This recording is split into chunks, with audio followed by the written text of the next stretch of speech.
On va voir les silences des plombes. Quelqu'un peut dire les silences des plombes. Les silences des plombes. Les silences des plombes. Les silences des Ok, plombes. ça c'est vraiment un virus qui ronge quoi? Les familles. Alors maman Nadia, tu nous lis Genèse chapitre 34, le verset 5. Genèse chapitre 34, verset 5, je lis la parole de Dieu au nom de Jésus. Amen. Jacob apprit qu'il avait déshonoré Dina, sa fille, et comme ses fils étaient au champ avec son troupeau, Jacob garda le silence jusqu'à leur retour. Ok, donc on voit ici pour la première fois que la Bible parle du mot silence. C'est par rapport à l'acte, alléluia, que Jacob a fait. Il a reconnu le mal qu'on a fait à sa fille. Il dit que non, si je parle, ça va prendre une mauvaise allure, ça va dégénérer. Et Jacob a gardé le silence parce qu'on venait de violer sa fille. Amen. Elle s'appelle Dina. Alors parce qu'on l'a violée, alors Jacob garde le silence pour que ce grand frère ne puisse pas faire la violence en sachant cette nouvelle. Alors c'est pour la première fois que la Bible nous parle sur le silence. Donc on doit comprendre que le silence, c'est l'action par laquelle on garde un secret pour que l'autre ne puisse pas découvrir, parce qu'on a peur, quand il découvrira, ça pourrait dégénérer un problème. Donc c'est ça, pour la première fois que la Bible parle de silence, c'est lorsque la personne a peur d'avouer quelque chose, la peur de révéler un secret, la peur de dire la vérité. Mais il faut savoir que le silence dans le mariage, dans la famille, c'est un virus parce que ça tue la famille. Quand je parle des silences des plombes, je vais dire tout simplement un silence observé sur un sujet sans que personne n'en parle. Il y a un sujet, mais on reste silencieux et on ne veut pas en parler. C'est ça le silence des plombes. Donc c'est un silence absolu, sans aucun bruit. Ça, c'est le silence des plombes. Je peux donner un exemple. Rebecca va sentir dans son ventre, il y avait des enfants en train de s'entretuer dans son ventre.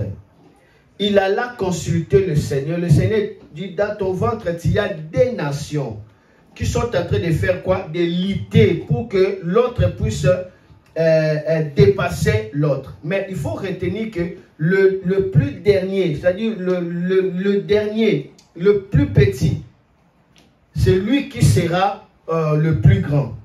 Donc, Rebecca avait la grossesse, et dans cette grossesse, il y avait des enfants. Il ne savait pas. Quand il a consulté le Seigneur à cause des bagarres, le Seigneur lui dit, non, tu as des jumeaux.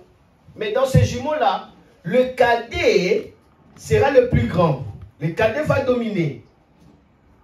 Alléluia. Amen. Mais la Bible dit, Rebecca a fait quoi?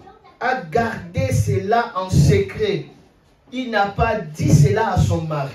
Alors que, pour que Rebecca soit capable de concevoir, la Bible dit que c'était son mari qui avait prié pour elle. Elle était stérile. Après 20 ans, elle n'arrive pas à concevoir. Isaac pria pour elle et elle a été capable de concevoir. Maintenant, la personne qui avait prié pour elle, elle a conçu, mais maintenant elle reçoit des secrets sur ses enfants. Elle a gardé ça toute la vie. Elle n'a jamais dit ça à Isaac. Mais plus tard, ça va dégénérer des grands conflits. Pourquoi? Au moment de la bénédiction, elle savait les secrets. Que non, on ne peut pas bénir Esaü parce que la volonté de Dieu, ce n'est pas Esaü. Dieu m'avait dit la volonté de Dieu, ça serait le cadet, ça serait Jacob. C'est Jacob qui doit recevoir la bénédiction pour faire quoi? Pour continuer la richesse de notre famille, la bénédiction, l'alliance d'Abraham. Mais il fallait dire ça à Isaac parce qu'Isaac c'est un homme de Dieu. Il fallait dire ça, il a gardé. Mais maintenant Isaac il ne s'achète pas, il sait que non, dans la loi qui est faite, c'est l'aîné qui reçoit la bénédiction. Et maintenant la maman va tricher, elle va appeler son cadet. Il lui dit, attention, ton père veut bénir ton aîné, ton frère. mais moi je veux que toi, tu puisses recevoir la bénédiction. L'enfant dit, mais si je fais comme ça, je mens à mon père, je serai mort, je serai maudit. Il dit, tu ne seras pas maudit. Que cette malédiction tombe sur moi, ta mère. Ce que tu dois faire, tu dois prendre l'habit de ton frère et tu dois te présenter comme ton frère Jacob et Esaü. Et je vais mettre des poids dans tes mains. Pour faire quoi? Pour qu'en allant là-bas, que ton père sache que tu es Esaü. Vous voyez, il a trompé son mari qui était déjà devenu aveugle à cause de l'âge avancé. C'est-à-dire que ses yeux ne voyaient pas bien. Comment est-ce que ça faisait dans le cœur d'Isaac lorsqu'il a su que la personne que je suis en train de bénir, ce n'est pas Esaü qui a lutté toute ma vie à me donner des mets délicats. Maintenant, je veux les récompenser. C'est Jacob qui est en train de bénir. Cela avait touché le cœur de qui? D'Isaac. Cela avait blessé qui? Esaü aussi. Or, si Rebecca avait révélé cela bien avant, il allait faire ça en secret avec son mari. Pour faire quoi? Pour bénir Jacob en secret, afin que son frère ne sache même pas l'histoire des bénédictions. Ça n'allait être bien.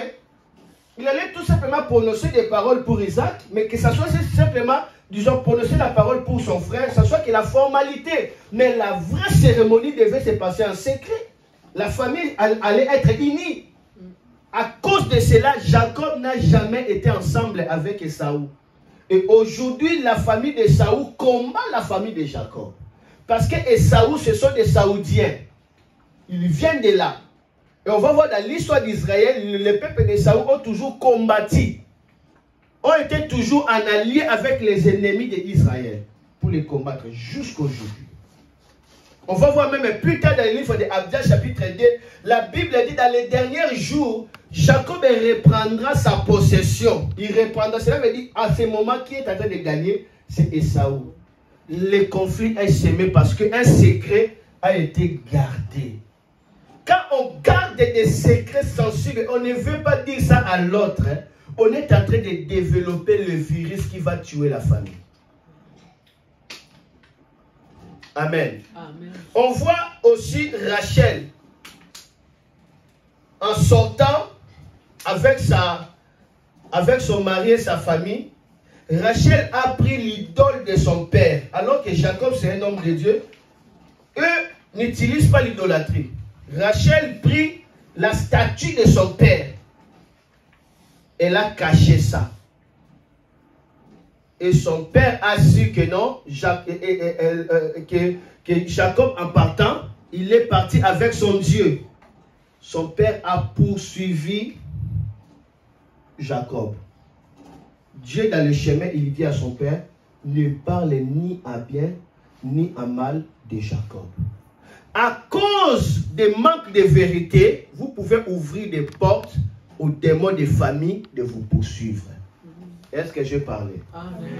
À cause des manques de sincérité, vous pouvez ouvrir des portes aux démons de vous toucher. Là où il n'y a pas la vérité, on est en train d'être détruit. Le monde dit que la vérité blesse. Ce n'est pas la parole de Dieu. Mais la Bible dit que la vérité fait du bien. La vérité guérit. La vérité donne la vie. Parce que la Bible dit, vous connaîtrez la vérité et vous serez libre. Donc pour Dieu, la liberté vient par la vérité. Mais c'est le mensonge qui tue. Amen. Son père a suivi Jacob pour dire que non, tu es parti avec mes dieux. Jacob ne pouvait pas penser comme ça. Il dit, quoi? Moi, fils d'Abraham, partir avec tes dieux? Son père qui était l'un des astrologues, occultiste, il ne connaît pas Dieu. Il dit, tu es parti avec mon Dieu, je sais. Tu es parti avec mon Dieu. Jacob, directement par la colère, il dit que c'est lui à qui tu vas trouver ces statues, qu'il meurt. Jacob a prononcé. Et ils ont cherché ça par la peur. Rachel, la Bible dit, il a fait quoi? Il a pris la statue. Qu'est-ce qu'il a fait? Il a gardé ça dans son ventre. Ils ont cherché, il n'y en avait pas la statue, mais Rachel a gardé dans son ventre. Au cours des chemins, elle qui était grosse, elle devait accoucher. Elle a accouché dans les chemins et dans les douleurs. elle a donné naissance à Benjamin et elle était morte.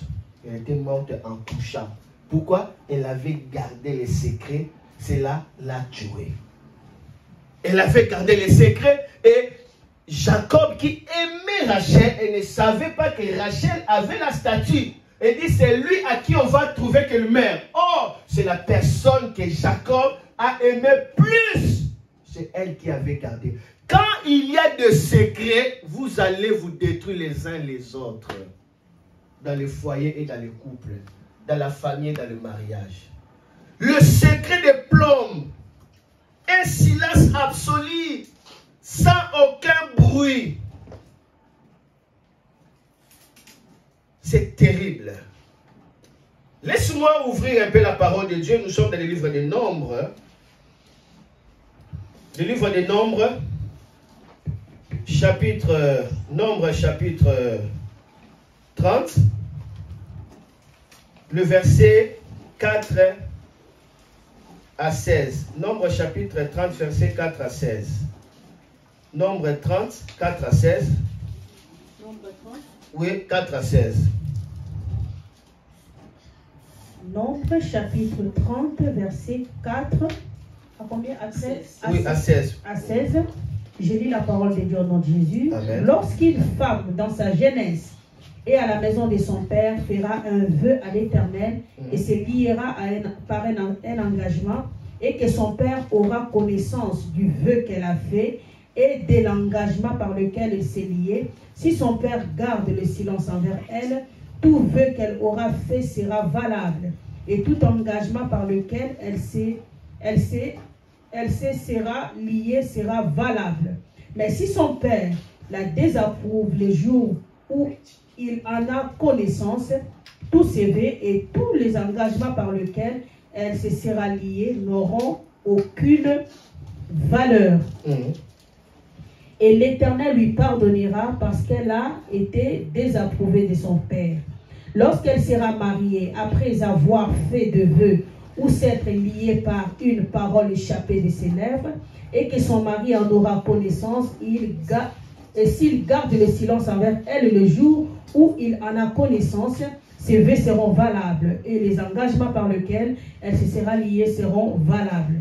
Mais si son mari la désapprouve le jour où il en a connaissance, il annulera le vœu qu'elle a fait et la parole échappera de ses lèvres par laquelle elle s'est liée et l'Éternel lui pardonnera.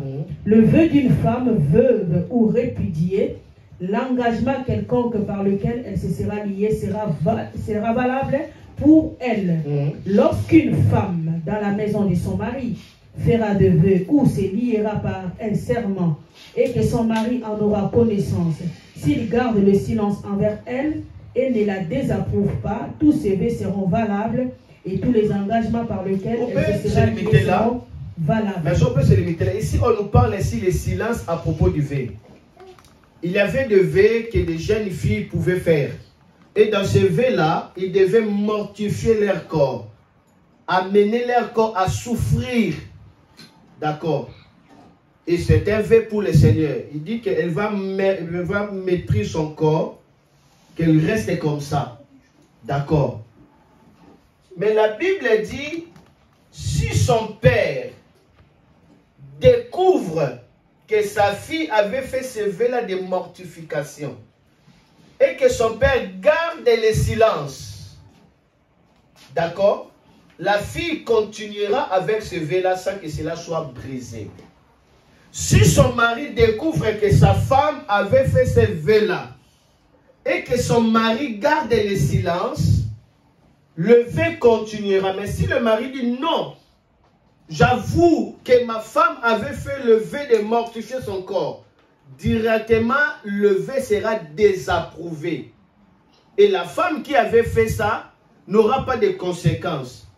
Mais si le mari remarque ce vœu, mais il garde le silence, le vœu là va continuer. Même s'il désapprouve, ça va continuer. À ce moment-là, c'est le mari qui va subir des peines. Je ne sais pas si je me fais comprendre. Mais prenons cela dans un autre contexte. Il y a de certaines paroles, il y a de certaines choses qu'on fait mais ça nuit la vie. Il y a certaines erreurs qu'on a fait, mais ça pourrit la vie. Ça te rend mal à l'aise. Quand tu penses à cela, tu n'es pas tranquille. Et toute ta vie, tu es torturé par ta conscience et tu vis dans la culpabilité. C'est un vœu. C'est une malédiction. Mais l'issue de secours pour briser cela, ce n'est pas garder le silence. Quand tu révèles cela, directement on désavoue. On va voir que le silence dans le mariage, le silence dans le foyer permet à ce que la mortification continue de faire souffrir l'autre. Parce qu'on est dans le silence, mais l'autre est en train de faire quoi? De souffrir. Rester silencieux, très discret à propos d'une vérité, soit d'un secret, c'est dangereux pour la famille. Vivre dans la peur de dévoiler un secret, ça rendra plus tard la personne hypocrite. Tu as un secret, tu la gardes. Non, je ne peux pas dire ça, je ne connais pas comment sera sa réaction. Ça va poser des problèmes. Plus tard. Et quand on va commencer, quand l'autre va découvrir, ça devient irréparable. Et il n'y aura pas la confiance. Les uns vis-à-vis de l'autre. Voilà pourquoi dans Jacques chapitre 16, 5 verset 16, Jacques 5 et 16, la Bible dit confessez les péchés les uns les autres. Priez et Dieu va vous pardonner. Et la prière de la foi guérira les malades. S'il a commis les péchés, Dieu va le pardonner. Comment? Quand on se pardonne les uns les autres. Confesser les péchés les uns les autres, cela veut dire quoi? Avouer tout simplement certaines choses. D'accord? La Bible dit confesser le péché les uns, les autres disent que non, chérie, regarde ce que j'avais fait, je n'avais mal marché, ceci, cela. La Bible dit en faisant cela, Dieu va vous pardonner et vous serez guéris. Donc, l'absence de confesser a fait en sorte que la maladie, la mort, la destruction puisse faire quoi? Continuer. La présence du péché, c'est la présence des maladies. La Bible dit confessez les uns les autres et le Seigneur vous pardonnera et vous serez guéris. Beaucoup de familles sont malades parce qu'ils ont gardé des secrets intimes.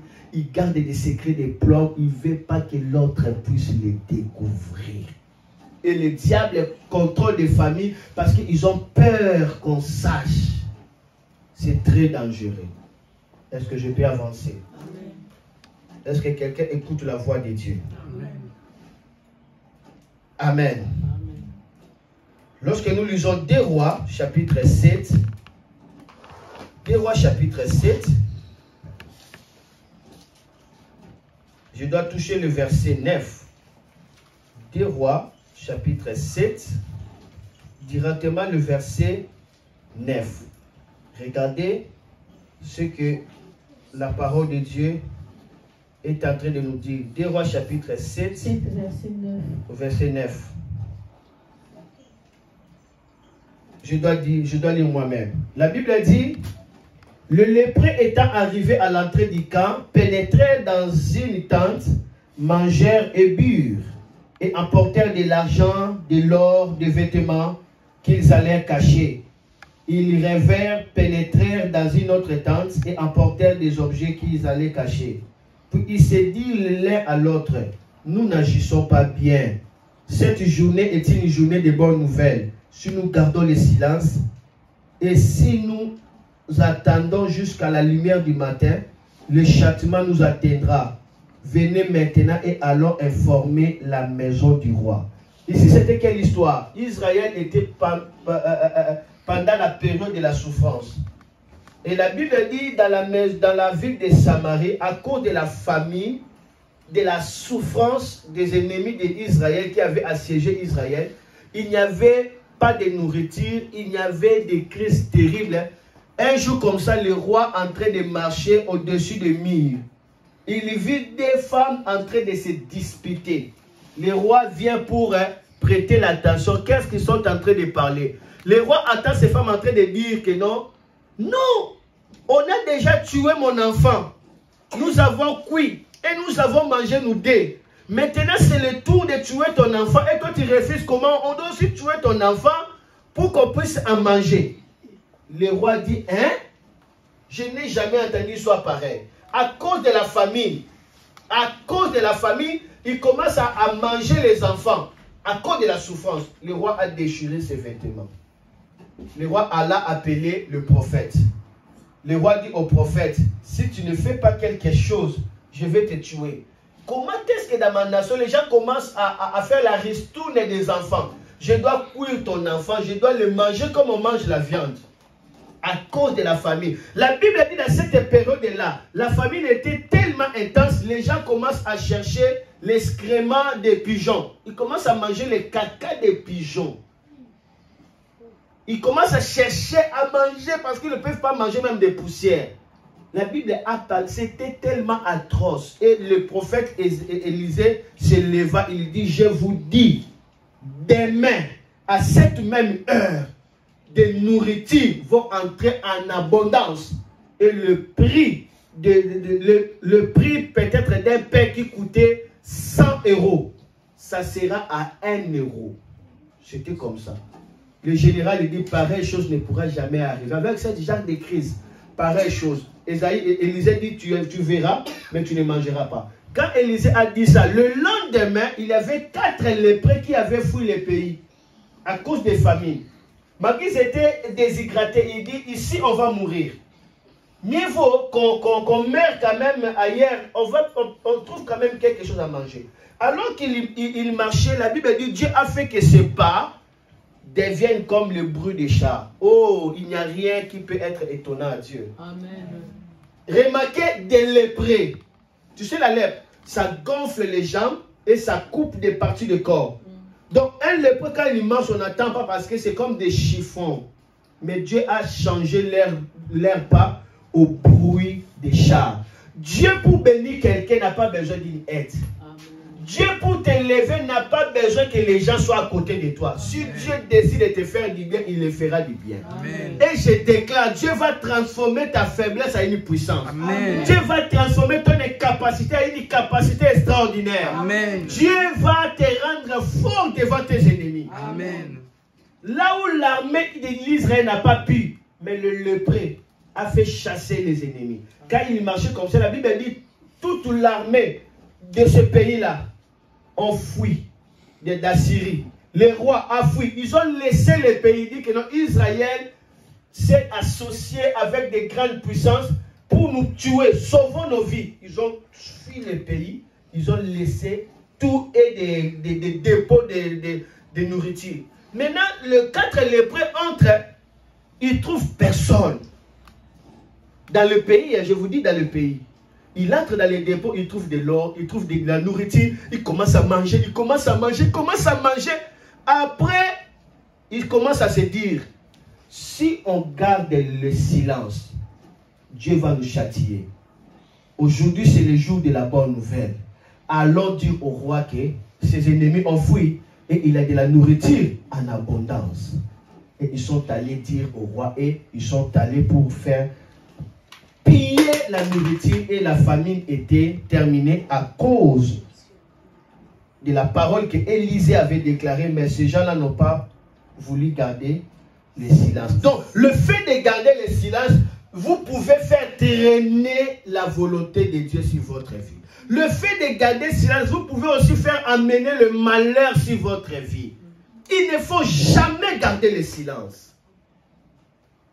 Il y a d'autres qui gardent aussi le silence comme ça, que il regarde sa femme est belle, sa femme a des qualités. Au lieu qu'il puisse la dire, chérie, mais ta beauté m'étonne, tu es rayon de miel.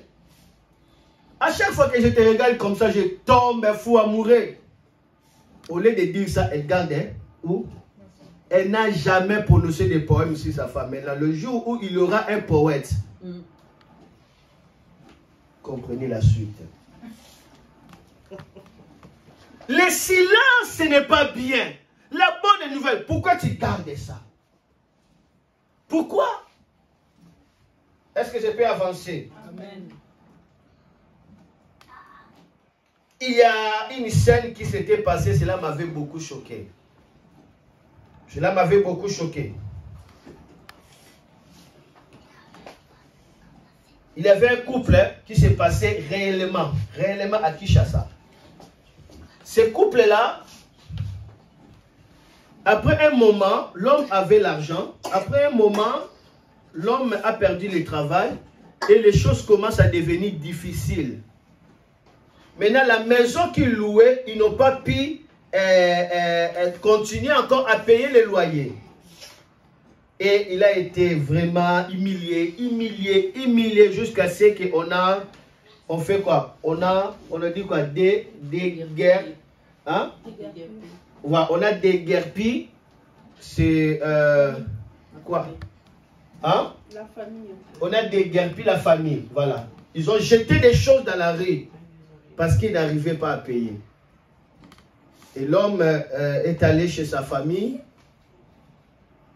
avec sa femme et a cherché une petite maison, juste une petite maison, une chambre c'est tout, pour trouver quand même un abri. Alors l'homme engagea des courtiers pour chercher la maison. Maintenant les courtiers là amena l'homme dans une autre commune. Arrivé dans cette commune là, la bailleresse, la propriétaire de cet appartement-là, c'est sa femme. Sa femme a acheté la parcelle. Elle n'a jamais dit à son mari. Est-ce que quelqu'un me comprend? On est en train de juger sa femme, son mari. La femme garda le silence. On a même déguerpi la femme. Restez tranquille. Ok, avec l'argent que son mari lui donnait, elle a économisé, elle a acheté, mais elle n'a jamais voulu que son mari puisse le savoir. Quand son mari a découvert ça, elle a piqué crise. On l'a amenée à l'hôpital. Elle était hospitalisée et elle a fait AVC. Il ne pouvait pas supporter ma femme. Peut me choquer jusqu'à ce moment. Oh, le silence est méchant. Il y a des femmes, ils font des choses en secret avec leur famille. Ils se gardent. L'homme ne sait rien. Il a des choses. Ça, c'est la sorcellerie. C'est la sorcellerie. Il a des choses. Il dit l'homme ne sait rien. Ils sont dans la famille. C'est quoi? Ça peut être aussi vice-versa. L'homme aussi peut être comme ça. Il fait des choses sans pourtant que sa femme puisse savoir. Alors que sa femme, c'est sa confie. Le silence, c'est un poison. L'homme a fait AVC, il commence à faire comme ça. Sur son pied, son corps était comme ça, sa bouche était déformée. Les salives coulent à cause des coups de choc. Elle ne pouvait pas supporter. Et sa femme aussi était là tranquille. Hein? Alors que sa femme a un appartement. Mais elle supporte aussi de souffrir avec son mari. Regarde ce genre de silence. Une histoire vraie. Amen. Amen. Amen. Amen. L'homme reste silencieux sur ses projets. La femme fait des choses à côté. Ça, ce n'est pas une famille. Le silence, ça tue la famille. C'est un virus. Un mariage sans la transparence, c'est un mariage transpercé. Je répète, un mariage sans la transparence, c'est un mariage comment? Transpercé. Je répète encore, une famille sans la transparence, c'est une famille transpercée. D'ailleurs, une famille qui se respecte n'a pas de secret. La femme doit connaître, le mari doit connaître, même ses enfants doivent connaître ça. Si vous les gardez, vous êtes en train de transformer votre famille dans l'épée, transpercer l'autre, le coup de poignée. On peut négliger aujourd'hui, mais demain, on va s'entretuer. Je répète encore, un mariage sans la transparence, C'est une famille comment? Transpercée.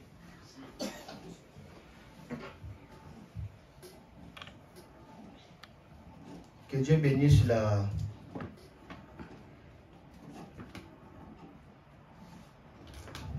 sœur Suzanne pour le travail de filmer. Que Dieu bénisse aussi Josué. Parce que certains messages, on doit l'écouter mieux pour que ça sauve des familles. Amen. Amen. Écoutez, sans les dialogues dans la famille, on vivra la dislocation. Sans les dialogues dans une famille, la famille sera disloquée. La famille sera comment? Disloquée. Il y aura la dissolution dans cette famille-là. C'est pourquoi Jésus dit, une maison divisée ne peut pas subsister. Quand la famille est divisée, cette famille-là ne saura pas subsister, ça va disparaître. Tout simplement. L'absence de dialogue amène la division. Il y a des familles qui ont fait 20 ans dans le mariage sans que l'un et l'autre puissent se connaître véritablement. Il y a toujours des agendas cachés. Ça, je les garde jusqu'à ma mort. Ça, ce n'est pas une famille. La famille, c'est la fidélité.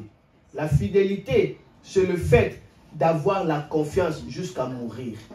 Et la confiance, ça fait partie des fruits de l'esprit. La confiance, ça dit tu fais foi. Tu dois faire foi à ton mari. Tu dois faire foi à ta femme. Il doit avoir foi à toi. C'est-à-dire, la loi, c'est-à-dire, il est tranquille à toi. Il peut te donner tout. La clé, il est tranquille. Il ne peut pas garder. Si cela n'est pas dans la famille, ce n'est pas une famille. Ce n'est pas une famille. On doit être tranquille avec son partenaire. C'est ça la loi de la loyauté. Et là où il y a la loyauté, il y a le shalom. Parce que la loyauté vient du grec shalem, qui veut dire tout simplement shalom, la paix. Là où il y a la loyauté, il y a la paix. Une famille de silence, de plomb, c'est une famille qui n'aura pas la paix. Est-ce que j'ai parlé? Amen. Alléluia. Amen. Écoutez-moi bien.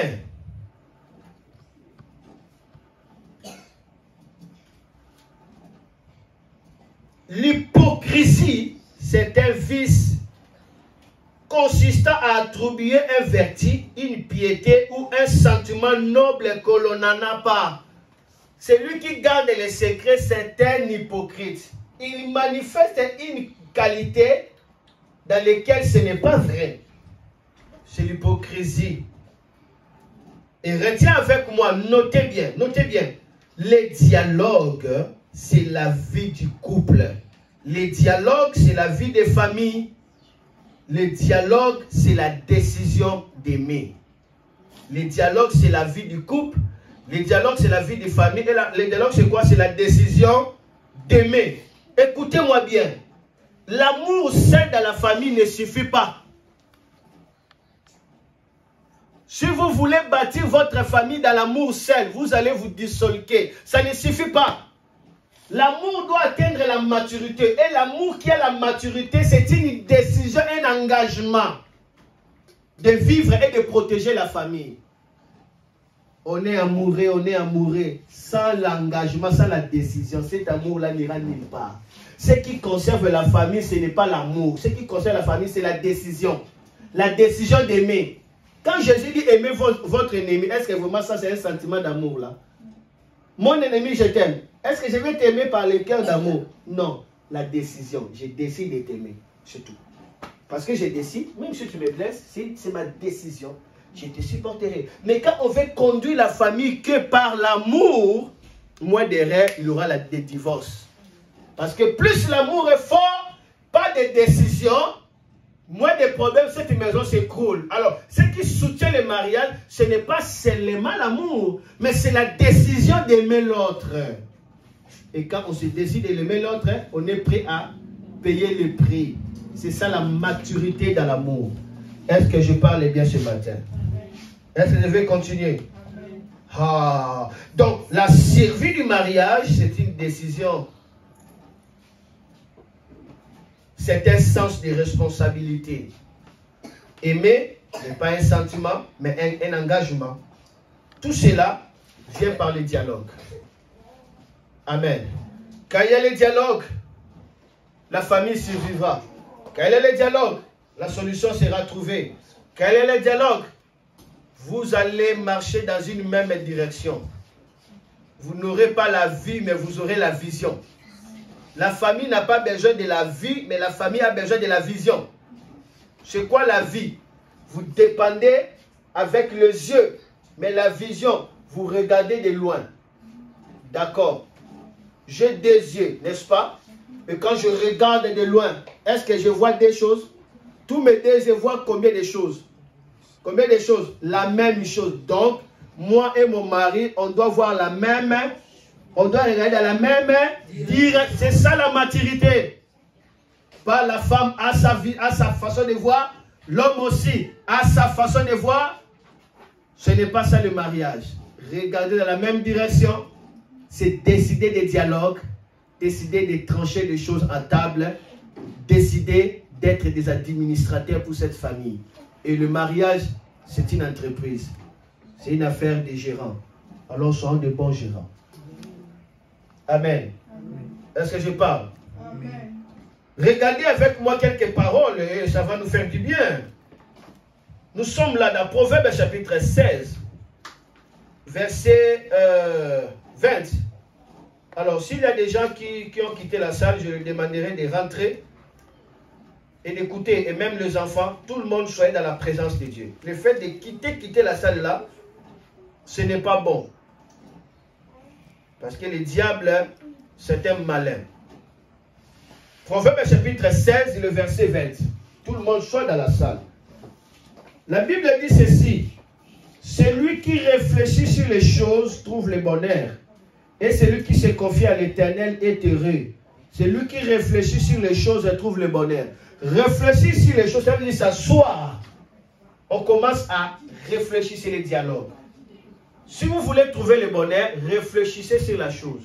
Chérie, on va traiter d'abord sur tel domaine. Vous êtes assis, vous réfléchissez ensemble. Alors là, vous allez trouver le bonheur. On ne dit pas que... Écoutez. Je dois recommencer. La Bible ne dit pas, j'étais Proverbe 16, 20. La Bible ne dit pas que celui qui se confie à l'Éternel trouve le bonheur. Non. Mais la Bible dit celui qui réfléchit sur les choses trouve le bonheur. Et celui qui se confie à l'Éternel est heureux. Cela veut dire quoi? Pourquoi on a mis encore l'Éternel alors qu'on réfléchit? Ça veut dire qu'il ne réfléchit pas par lui-même, mais il associe l'Éternel dans les réflexions. Il trouve le bonheur. Et du coup, ils seront heureux. C'est quoi heureux? Profiter des meilleurs sorts. C'est-à-dire des belles choses vous arrivent. C'est ça, être heureux, être heureuse. Donc, il faut que le Seigneur soit le centre de votre mariage et commencer à réfléchir sur votre mariage. Amen. Vous allez trouver le bonheur et vous serez heureux. Vous avez le temps de réfléchir sur votre mariage. C'est important d'avoir ces temps-là, de réfléchir. Réfléchir ensemble sur votre foyer, sur vos enfants. Réfléchir sur dans 10 ans, qu'est-ce que vous allez faire, qu'est-ce que vous comptez faire. Qu'est-ce que vous comptez faire? Qu'est-ce que votre famille peut laisser comme un héritage dans la génération qui vient? Ça ne vient pas par hasard. Il faut vraiment écouter l'autre et ayez le temps de réfléchir. Amen. L'autre peut avoir des visions, peut avoir des révélations, mais il faut que l'autre s'assoie et ait aussi le temps de faire quoi? D'écouter l'autre. Je suis ici. Pourquoi vous regardez de l'autre côté? Écoutez la parole de Dieu. Dieu est en train de parler là. Nous sommes dans Proverbe chapitre 11, verset 14. Proverbe 11, 14. La Bible nous dit quelque chose là d'excitant. La Bible dit ceci. Quand la prudence fait défaut, le peuple tombe. Et le salut est dans le plus grand nombre de conseillers. Quand la prudence fait défaut, le peuple tombe. Et le salut est dans le plus grand nombre de quoi? De conseillers. La Bible dit quand la prudence fait défaut, le peuple tombe. Le salut est dans le plus grand nombre de conseillers. C'est quoi cette prudence? Quand ça fait défaut, on tombe. Après, on dit que le salut, ça dit tu ne tombes pas, tu es sauvé. C'est lorsqu'il y a beaucoup de conseillers. Cela veut dire quoi? C'est la réflexion. quand on ne réfléchit pas sur les enjeux et les dangers, on tombe. Cela veut dire la prudence a fait défaut. Le peuple là, c'est le peuple de Dieu. Il tombe. Voilà pourquoi la Bible dit l'homme est prudent, voit le mal de loin, après il se cache. Prudent en quoi? Mais dans la réflexion. Dans des conseils ensemble. Vous allez vous échapper dans les trous et puis vous serez sauvés. Est-ce que je peux parler? Quand la prudence fait défaut, le peuple tombe et le salut est dans le plus grand nombre de conseils. Quel est ce salut-là qui dépend des conseils? Est-ce que c'est le salut que Jésus nous a donné? Non, c'est le salut qui vient aussi par la réflexion. C'est-à-dire tu écoutes les conseils. Il y a les saluts. Il y a les saluts. Dans certains foyers, ils ne s'entendent pas. L'homme n'écoute pas sa femme n'écoute pas l'homme. Alors, tellement il y a les discolations, alors l'homme a décidé de ne plus parler à sa femme, certaines choses, et la femme aussi décide, d'ailleurs, il ne me prête même pas à, attention, ça ne sert à. Des choses que moi je ne supporte pas. Je suis en train de parler des choses très sensibles pour la famille. Directement, on va voir la femme commence à évoquer notre sujet. Ça, c'est un sabotage. C'est la négligence. On est en train de traiter telle chose, au lieu de faire des commentaires, directement ils changent, ils entrent dans beaucoup de familles, c'est comme ça. Alors, comme conséquence, la femme ne trouve pas intérêt, ça sert à quoi? Je l'ai dit, elle s'en fout. Alors, on laisse. Alors, on est dans le silence, il n'y aura pas le succès. Le salut est dans le plus grand nombre de quoi? Le plus grand nombre de quoi? De conseillers. Vous savez que même dans la famille, il y a une grande bénédiction que Dieu a mis dans la famille. Ça peut être chez la maman, soit chez le papa. Il peut sentir qu'il y a un danger qui nous arrive.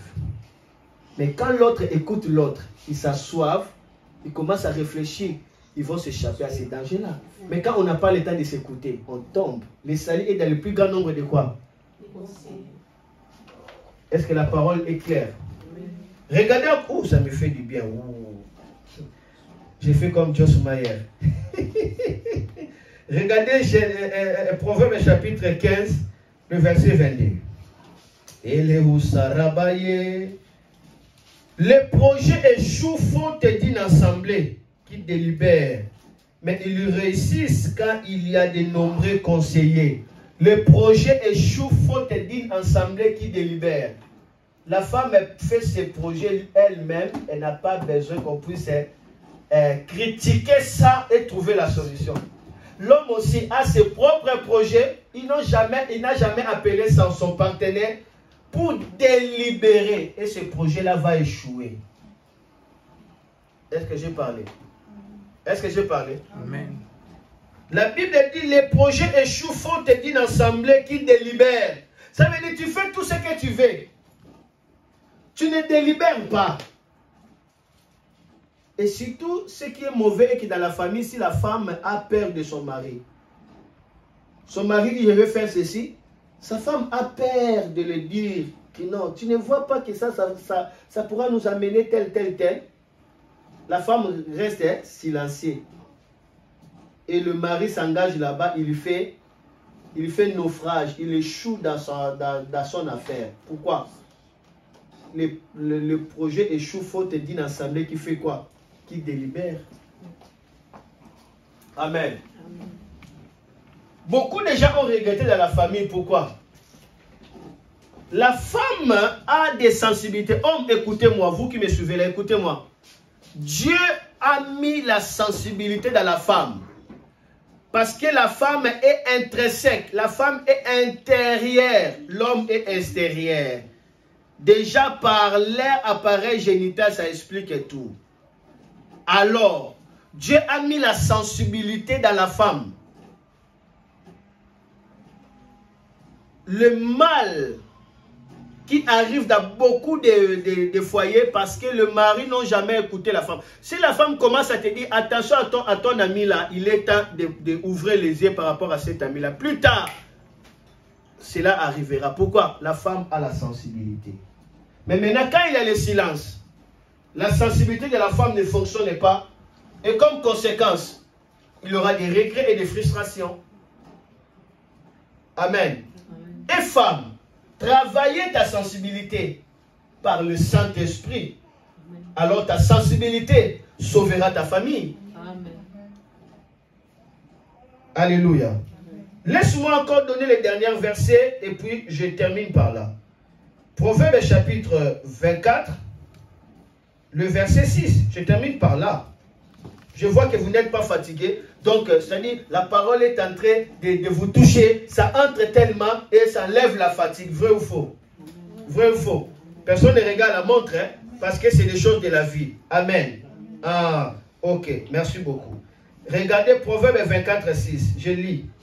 Alors là, on va écouter la voix des... On l'appelle qui prophétesse Nadine ou chérie. Bon, choisissez ce que vous voulez.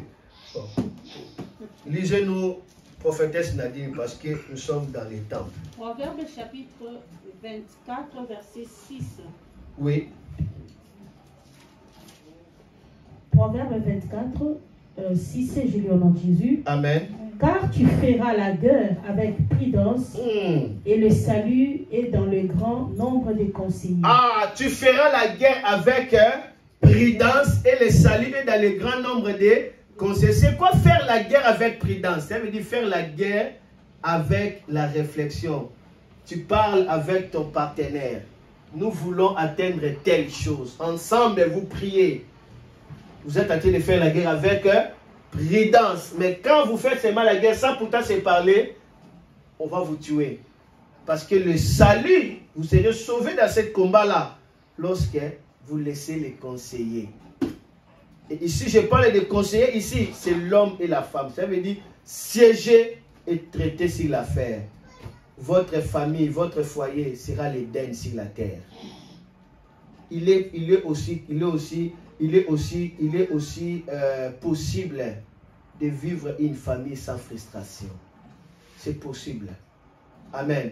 Le diable nous a embrouillés pour nous faire croire que pour les meilleurs et pour les pires. Ce n'est pas la parole de Dieu. Moi, j'avais déjà dit, le jour de notre mariage, ne me posez pas de questions pour les meilleurs, pour les pires, parce que je ne vais pas répondre à ça. Moi, c'est pour les meilleurs, un point barre. Comment est-ce que moi-même, je dois confesser que je t'aime pour les pires? Donc, moi, je t'aime et je dois aussi aimer les pires. Non, je t'aime seulement pour les meilleurs, surtout. De sorte que même si le pire vient, je vais le chasser. Je n'attends pas le pire, j'attends le meilleur. Pourquoi il faut attendre le pire? Pourquoi il faut attendre le pire? Alléluia. Ce n'est pas le plan de Dieu. Amen. Ça peut arriver, mais ce n'est pas le plan de Dieu. Dieu nous a destinés au meilleur. Dieu nous a destinés au bonheur. Amen. Il est possible de vivre dans une famille bonheur, bonheur, bonheur jusqu'à la fin. C'est possible de croire à ça. Amen. Amen. C'est possible de vivre dans une famille, vous vivez le bonheur, la santé divine. C'est possible de déclarer, Seigneur, je crois à ta parole, par ta miséricorde. Ma famille ne dormira pas à l'hôpital, sauf si ma femme veut accoucher. Et vous croyez à ça, ce n'est pas de l'orgueil, mais vous faites confiance à Dieu.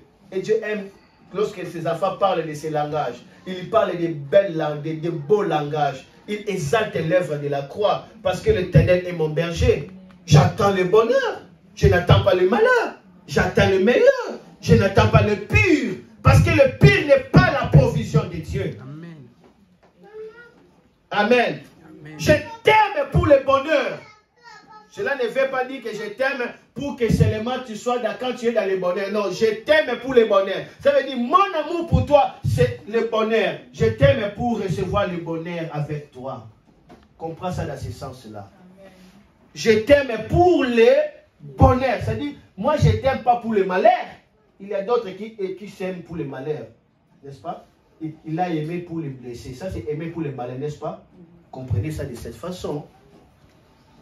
Alors j'ai terminé mon message. Retiens ceci. Les conseils, les dialogues, c'est dévoiler, exposer tout. Passer l'éponge, ça permet à ce que la famille garde l'atmosphère de la paix et du bonheur. Il est temps d'entrer dans les conseils, il est temps d'entrer dans les dialogues, il est temps de se dévoiler, il est temps d'exposer tout, il est temps de passer l'éponge. Tu prends les chiffons, tu effaces. Et vous allez jouir du bonheur. Élève les mains et déclare un peu moi, Seigneur Jésus. Seigneur Jésus, Je prie dans le nom de Jésus. je prie dans le nom de Jésus. Que ta paix vienne dans ma famille. Que ta paix vienne dans ma famille. Oh Seigneur, pardonne mon silence de plomb. Oh Seigneur, pardonne mon silence de plomb. Pardonne mon silence de tombe. Pardonne mon silence de J'ai tombe. été silencieux depuis longtemps. J'ai été silencieux depuis. Mais aujourd'hui, je décide d'avouer. Et aujourd'hui, je décide d'avouer. Afin que la joie de la vérité, Afin que la joie de la vérité, l'esprit de la joie, l'esprit de la joie gagne dans ma famille. gagne dans ma famille. Dans le nom de Jésus. Dans le nom de Que Jésus. ma famille soit sanctifiée. Que ma famille soit Que ma famille soit bénie. Que ma famille soit Au bénie. nom de Jésus. Au nom de Jésus. Amen, amen, amen. Amen, amen. Merci, que Dieu vous bénisse, que Dieu vous bénisse. Je passe la parole à la prophétesse Nadine. Gloire à Dieu. Que Dieu bénisse à tout le monde. Merci beaucoup.